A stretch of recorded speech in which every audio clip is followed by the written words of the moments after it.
when you understand that everything outside of you is a reflection,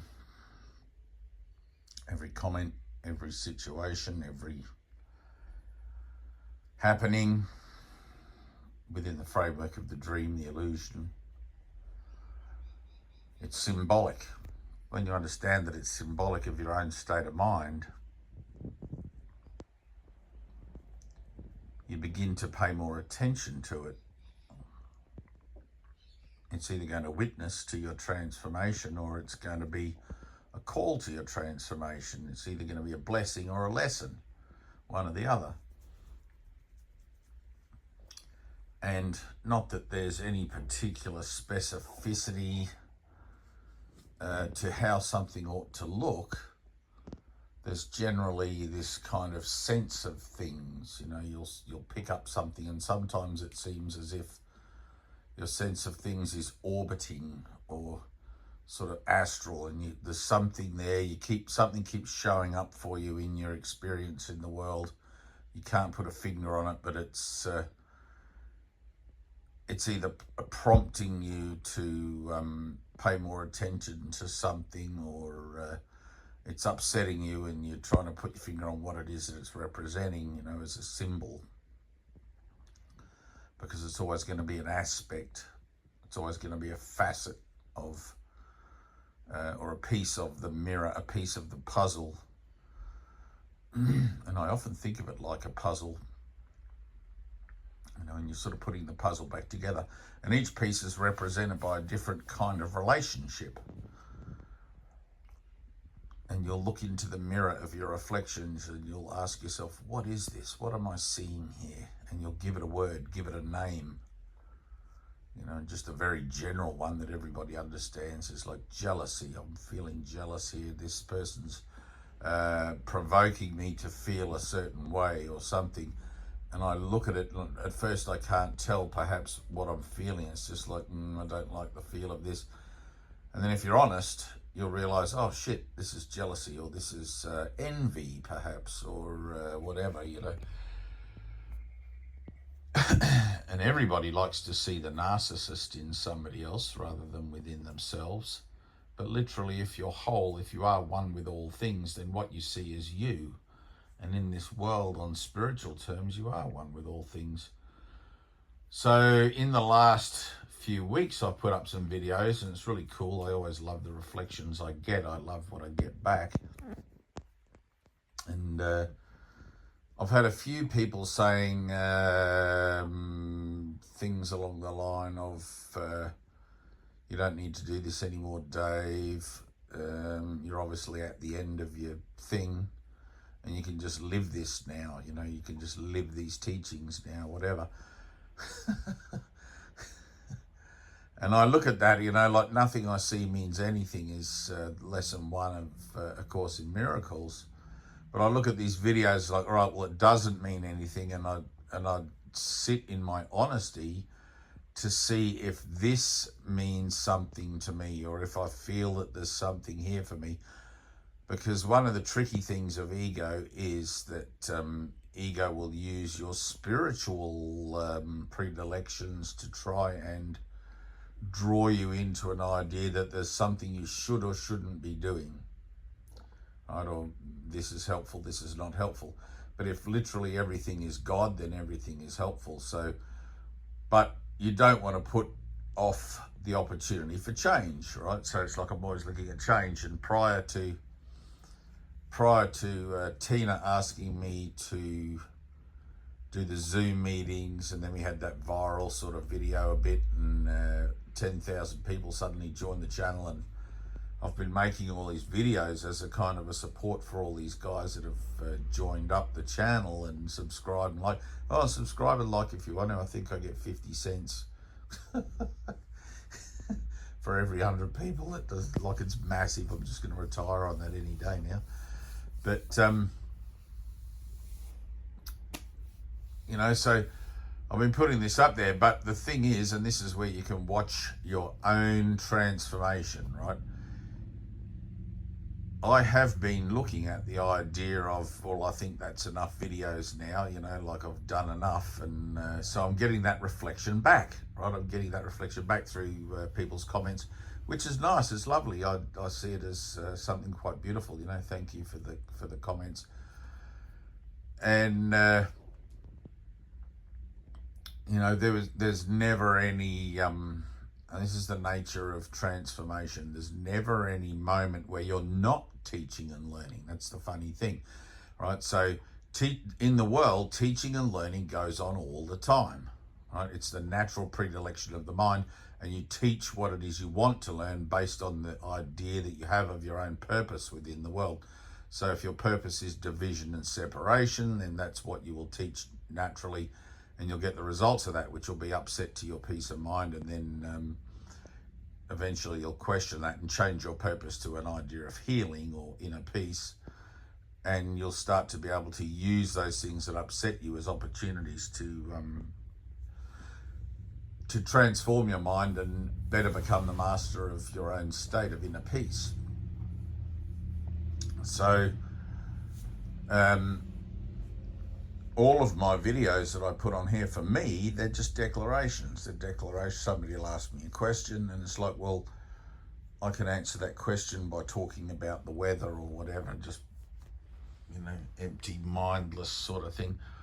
Or I can backdrop it against the idea of salvation so that it's actually purposeful, and maybe somebody out there amongst those 10,000, like Jesus says, 2 in 10,000, maybe 2 people will hear it. But in a certain sense, I'm literally saying the same thing in every video over and over and over. I'm like a billboard. I replied to somebody today or yesterday on one of those particular sorts of comments, which I thought was nice. And I said, look, I'm just really like a billboard here. All I'm declaring is the love of God constantly, whether that's through a video, through a formal sort of teaching, whether I'm silent about it. I mean, if I'm not making videos and not teaching, I've got nothing to say to anybody. It's funny, there's nothing there, you know, there's no interest in communicating on a lower level than that. But if that's where I have to meet an opportunity at that kind of level, I will. But it seems pretty few and far between these days, and quite rare actually. So, but you can't just two-step it. You can't spiritual bypass the work. You know, you've got to put in the work and get into the meaty, juicy darkness of your transformative opportunity, which is looking at your own false nature. And it's easy to bypass and transcend all of the work by using a spiritual concept such as the one that was presented yesterday in that message, where, you know, all of the teachings just bring you to a point of silence. What's the point of teaching? Basically, it was something like that. You know, there's no point to all this. And it's like, well, there is no point to it all, because it is all an illusion, right? But you're teaching, you're reversing the illusion, you're reversing effect and cause. And that is a process, and you have to go through it. Like Jesus says, this is a required course. There's 365 lessons, etc. And the course is just a beginning. Once you realize what it's actually saying, you realize that Jesus is asking for help to represent the universal curriculum. You also kind of catch on that if you have the skills or the energy to represent that formally, or whether you're just going to represent it silently or through art, through whatever, it doesn't matter either way, each to the best of their own capacity. But you'll find that you just get used for however that's going to look for your own process. But you have to go through the process, right? There's 2 types of spirituality. There's transcendental spirituality, which is avoiding the work, which is basically transcendental meditation, which is very much like Buddhism, right? And if you're a Buddhist, you're probably going to be upset to hear about that. But and then there's transformative spirituality, where instead of transcending, and I do a lot of videos about this, but instead of, I did one last week, I think, but instead of transcending the things that upset you, you actually go into them and allow them to upset you. Like Jesus' whole teaching is resist not evil. Like, let it affect you. If there's still fear inside of you, let it come up, acknowledge it, face it, because that's where you forgive it. You're not going to sit for hours in meditation trying to rise above it and ignore it and pretend it's not there, as if that's some kind of way of dealing with something. That's just spiritual avoidance, right? Bypassing. You've got to do the work, right? So with our new technology of A Course in Miracles, we're given all the principles, we're given the lessons, we're given all the rhetoric and the text and the whole doctrine, the spirit, universal curriculum, everything. It's all there. But like it says in the Course, you have to overlearn the Course to learn it. And however that is that you overlearn the Course, through the presentation of the principles, through teaching what you need to learn, because like as you teach, you learn. And that's a really cool thing. If you're doing it formally, you'll find that through your willingness to express your own certainty about the nature of the idea that there is no world, or that the world is an illusion, etc., and how that brings you through the application of the principles whereby you've understood that to a state of peace, is something that's going to be confronting, because you're going to have the confrontation of all of your old residue of your old thought system, which is still going to be showing up manifest in the world as people, situations and events, that is going to look at you from the point of view that, oh, this is the old Dave. What happened to the old Dave? What's all this rubbish you're talking about? Come down to the pub and have a beer with us like you always do. All this sort of thing, right? And people will see you from their old reference points. And when you begin to declare your new sense of purpose, when you begin to declare your new orientation within the world, you'll find that all those old things will, old energies will either fall away, or they'll try to corrupt you, or they'll try to pull you back to the old way, etc. And it takes a moment of making a declaration every now and again to be like, no, that's not me anymore. I'm going to change the nature of the way I see the world by changing my mind about its purpose, right? And that looks like whatever it looks like. You might take on board the role of being a teacher and make videos like me, or you might suddenly move to a new town for a second, give yourself a bit of clarity, and then begin doing something there or whatever. Bearing in mind, of course, you take your own mind with you wherever you go, and you'll manifest your tormentors and your naysayers everywhere, until finally you've cleared out that old backlog of or that old residue of denial, based on the idea of your old purpose of denying God, right? With your new purpose of healing, you're beginning to accept again the nature of your true relationship with the universe, and declare that through whatever means comes to you, like from your heart. And you'll find that comes and goes in stages, and you transform. I went through a little stage earlier on where I was just sort of, I don't know if you would call it channeling, but I just had all this poetry in my head. I guess it's a kind of channel. And it was all transformative poetry. I'd read it after I wrote it all, it would just come flying out. And my friend Daniela, she does the same sort of thing. She's all of a sudden spruiking all this poetry. And it's kind of nice, and there's about 200 pages in the text, I think, from memory, is written in Shakespearean blank verse, so it's almost like you're getting poetry or music or whatever in, da da da da da da da, and there's a rhythm to it, and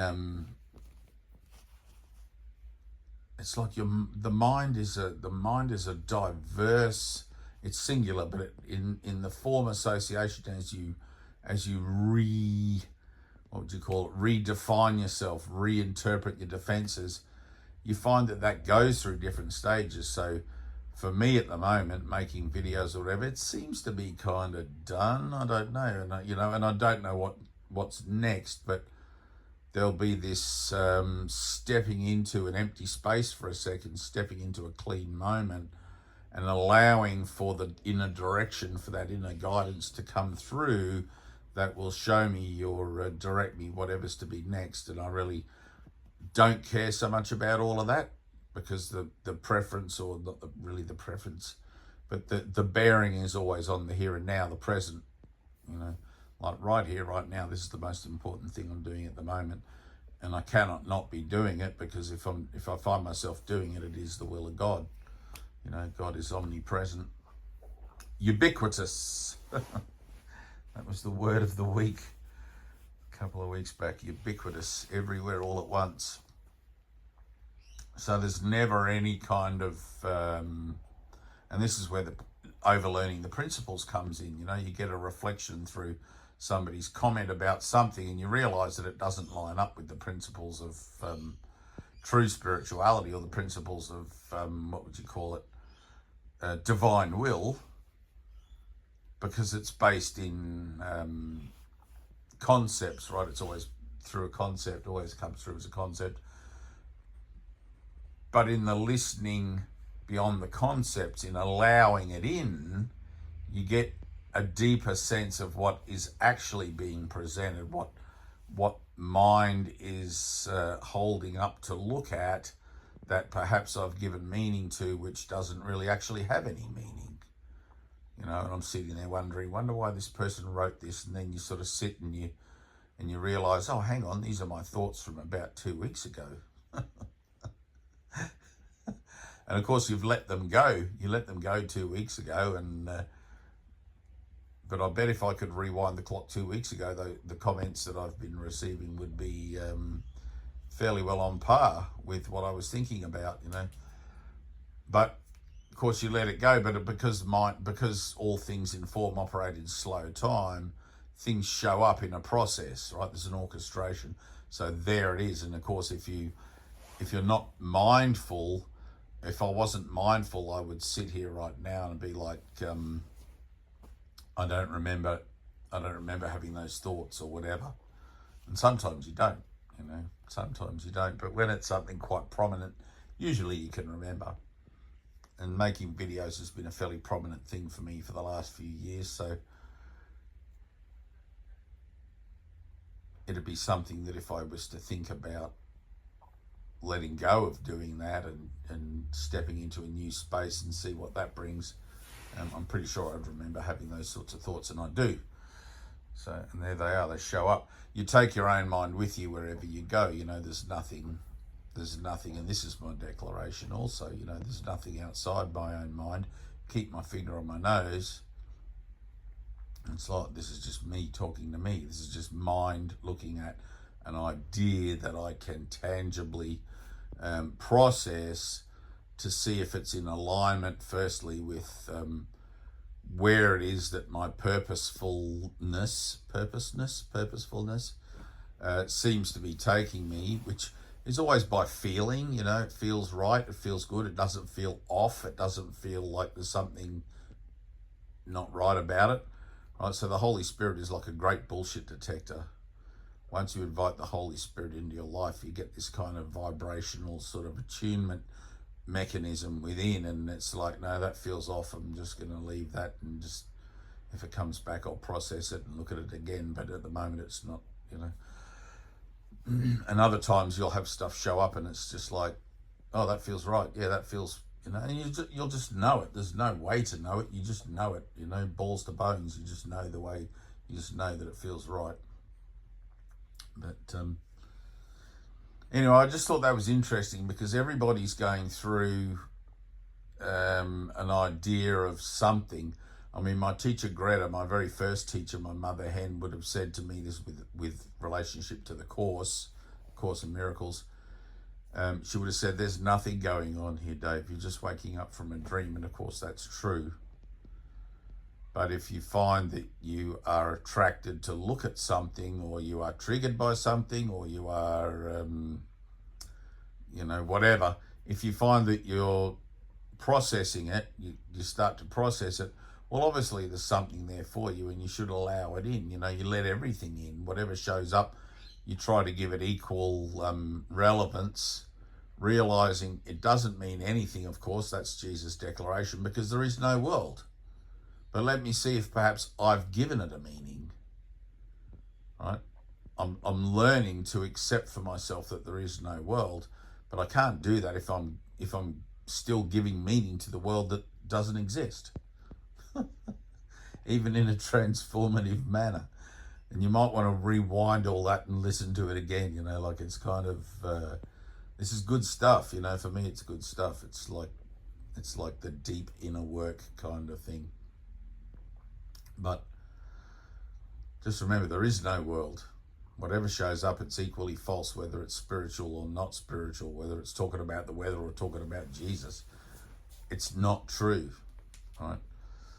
But you can't transcend all that just by saying it's not true, let's just be quiet, whatever. You have to arrive at that quiet place because you've done the work. You've cleared out all the garbage and your mind has naturally fallen into this progressive association with its new purpose, which is beyond words and into silence, right? And that part of it is correct, but you do have to do the work to get there, right? You brought everything, you brought the world with you when you came, and you have to return your mind to God as it was given to you, pure of all concepts, free of concepts. Salvation is literally liberation from concepts, including all of these spiritual ones that I'm talking about and telling you about now. Right? Do the work. Don't bypass the work. And you'll know if you haven't done the work, because you'll find that you get shitty about something. So down the track, you'll be, oh no, I'm good now, I'm all spiritual, and I'm, you know, I'm not going to worry about all these teachings and blah, blah, blah, blah, blah, because it's my purpose to be silent. Good luck with that if you haven't done the work. That's all I can say. You'll find yourself meditating again and again and again and again, trying to deal with the things that seem to be upsetting your own peace of mind, or the concepts that won't leave you alone. You know, literally, when I'm not talking, when I'm not making a video, my mind is perfectly silent. But it never used to be that way. I've done the work and continue to do the work. You know, the price of peace is eternal vigilance. Anyway, love you guys. Just a shorter one today. And we've got a Zoom on Monday where we will absolutely be doing the work. We will not be transcending anything. We will not be leaving anyone behind. Every miracle will be bestowed because it already has been. We are just witnessing to that and learning to celebrate and give our joy and thanks to God for that. So see you in the Zoom where we will knuckle down and look at whatever obvious, perhaps not so obvious opportunities are in front of us. And I love all that stuff. It's just fantastic. You know, it's like you join with others and there's no judgment. It's just sort of like you're looking at it with a collaborative kind of perspective about it. And it's like, wow, we know that our goal is God. We know that our goal is perfect peace. We know that everything's there and it can be here and now. Salvation's not beyond immediate learning. But like when Jesus says in the Course, you know, for most it's a slowly evolving training program. For me, it was immediate, right? I was absolutely lifted up out of time and space, reminded of my sinlessness and my wholeness and everything else like that, and that of all my brothers, and then plopped back down here to represent Course in Miracles in the year 1997, back in time before that experience actually happened at the end of time, back here to learn to collapse the time that it takes between now and then, where the Alpha and the Omega seem to exist, to collapse the time of the Alpha and Omega and teach others to do the same in their own association, collapsing thousands and thousands of years of learning on an individual level and collaboratively on a social level, or on a an across the board, what would you call that, even a generic level, general level? I don't even know, on a whole level. You know, the more that awaken, the more that awaken. It's like exponential. So we're collapsing time. We're time lords. Like Doctor Who. If you're a Doctor Who fan, you're a time lord. You're learning to let go of the time of association between the effect and cause relationships that you've previously ascribing cause to as the effect, and getting it all backwards, you know, or reverse of that. I think I just said that backwards myself. You get the idea. I'm responsible. Keep your finger on your nose. That's where it all undoes. Keep your finger on your nose. I'm responsible for this. It's all just me. All right, love you guys. See you in the Zoom. If you do want to join us in the Zoom, you haven't been there before, contact Tina. She will post the link for the group, and she will add you to the group. If you get in contact with her, she'll add you to the group, and the link for the Zoom is in the group meeting room, in the Zoom room, whatever. There.